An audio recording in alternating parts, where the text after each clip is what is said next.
Hi, I'm Andrew, and welcome to Plant Life Project. Well, for the past few weeks, I've been out with COVID, and man, it has been a rough time. But I'm finally doing so much better this week. I'm starting to get energy back, and I'm so excited to be starting a new project and to be able to share it with y'all. I've decided to redesign the window box planter in my 75-gallon Riparium.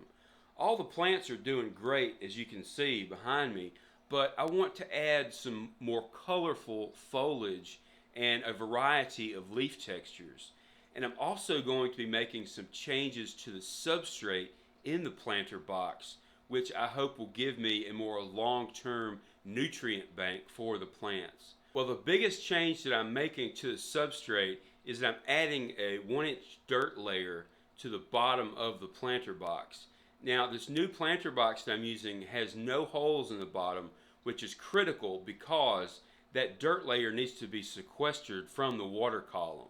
So with a solid bottom planter and a 2-inch sand cap on top of the dirt, this dirt layer will be completely separate from the water column, but still accessible to the plant roots. And then I'm going to put a thick layer of the old gravel substrate on top of the sand, which is going to help anchor the plants, but it's also going to serve as that aerobic layer where the water is actually going to be flowing through the planter box and be biologically filtered. And of course, the plants are also then going to be taking up nitrates and excess nutrients. So with this new planter design, the plants will be able to feed from the water, but they'll also have that dirt layer to tap into. The end result ideally being healthy, lush plant growth, but more importantly, long-term health and vitality of the plants. In effect, these plants will not be solely reliant on just one nutrient source. It's the same principle that I use for growing pothos and peace lily, as I've explained in my previous videos on maximizing pothos and maximizing peace lily in a fish tank. Well, first I'm going to drain about 1/3 of the water from the tank, maybe a little bit more, to make it easier to work with the planter. Now it's time to remove the current plants and substrate. I plan to keep the dwarf umbrella sedge. It's definitely one of my favorites, and it has just thrived in this riparium. So let's keep a good thing going, shall we? I'm not keeping the peace lily or the variegated shelled ginger, though. I'm just ready to try out some new plants instead. Of course, the pothos is going to stay. It is not in the planter. It's hanging from the edge of the tank, and now the roots have become well established in the substrate, and I wouldn't want to remove it anyway because it's just so stunning. So let's keep this good thing going too.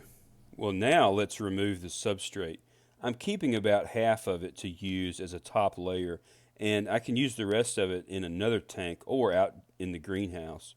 I'm taking this planter box out of the tank and using a new one that has a solid bottom, and I'm stacking it inside of the old one so that the sides don't bulge under the weight of the substrate.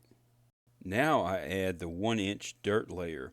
It's a mixture of unscented non-clumping kitty litter, organic potting soil, amended with Epsom salt for magnesium, liquid iron and potassium, a small amount of organic fertilizer, and a dusting of lime. Afterwards, I add the 2-inch sand cap. It's just an all-purpose sand made by Quikrete. Well, now let's take a look at the plants that I'm using, which are Dracaena deramensis, which is the same genus as Lucky Bamboo, just a different species. It's just as hardy as Lucky Bamboo, and to be honest, I like it better. There are multiple cultivars of it available, and as you can see here, we have Limelight, which is a chartreuse color, and these variegated forms, which I can't remember the names of, but they have a recurve growth habit, which will add variety for sure. Now, all of these plants that I'm using, I've been experimenting with in the greenhouse, and they've grown well in water only, as well as in substrate. I have Hemagraphis purple waffle plant, which I chose mainly for the variegated leaf color, and I'm also using polka dot plant and white and pink Photonia, both of which have a pretty busy leaf pattern, so I may need to balance these out with something more solid in color, which is why I chose the Anthurium, which will do a great job balancing out all these intricate leaf patterns and eventually add that bright pop of red when it blooms. I'm also using Hemigraphis ripanda, which has these slender textured leaves and darker color, and also Chinese evergreen, which has this spectacular red leaf margin. So let's get these planted. I'm not planting these in the sand, I'm just placing them on top and filling in around them with the gravel. Now over time the roots will grow throughout the gravel and also down to the dirt layer. As usual, I play around with the plant design and eventually find the arrangement that I'm happy with. And when you're placing plants in your tank, don't get too hung up on achieving the perfect layout. It's easy enough to change the plants around later if you need to, so just have fun with it. Well, this has been a rewarding project to be able to focus on the plant design and not just have a wall of green, which is fine. That's really cool too.